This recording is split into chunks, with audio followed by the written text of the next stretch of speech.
As promised, today we're making the low-carb ground beef enchiladas. Don't they look amazing? And now I'm going to show you how I made them.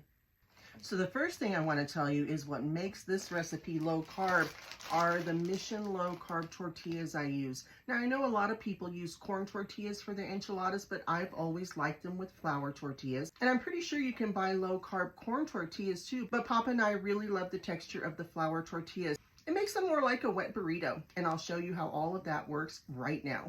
So the first thing I'm going to do is brown 2 pounds of ground beef. For Papa and I, we could probably get away with just 1 pound of ground beef, but I like to do 2 just in case. And it's always good for leftovers, right? So we'll just start browning it up. Seasonings I use are just your regular pepper, salt, garlic powder, and then chili powder. Now, while this is browning, I wanted to let you all know that I started an Amazon storefront. A lot of people have asked me to do that, and all of the products that I use, I bought from Amazon, so I've added them to the storefront. This big electric skillet is there, my crock pot is there, the little dash griddle is there, and a few other things too, so go check it out. The link is in my bio. Okay, so this is ready to go. So now we're going to put the enchiladas together, and we're going to bake them in this baking dish. Spray a little cooking spray, and then what I do is I pour some of the enchilada sauce in my baking dish. Now when you make enchiladas with corn tortillas, you usually have to heat them up in some oil so that they don't break up when you use them. The flour tortillas are soft enough, I never have to warm them up. So here's what I do. So we're just putting the tortilla in here. I like to use these little tongs because that way I don't get the grease. So I think that's about enough hamburger.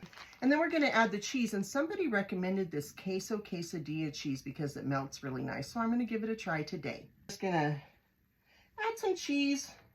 I like a lot, but I'm going to put some on top too, so we're going to stop there. These are just ground beef and cheese, and then I have some olives that I'm going to put on top. So now we roll it up. That's actually pretty easy. And then put a toothpick in it. So we're just going to set that there. Keep going.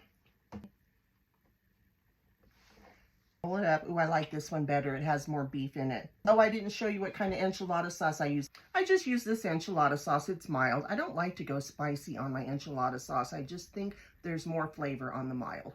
You do you, okay? Now, I've been adding more sauce as I go along, and I might not have shown that on camera. Pour the sauce over the top. Now, this is such an easy recipe. You can do it with ground beef, you can do it with chicken, you can do it with just cheese, you can do it with pork. I've done them all. And ground beef is my favorite. We're going to add more cheese. Oh my God. It's going to be amazing. Oh, I almost forgot the olives. And when it's something so simple, it always just tastes so good. We're going to pop this in the oven at 375 for about 25 minutes. Look, it's done. I can't wait to take a bite. Oh, look at that. Put some of that extra sauce goodness over the top. Okay, let's have a bite. First, it's probably a good idea to get the toothpick out of there. It's right there. All right, let's take a bite. Super good.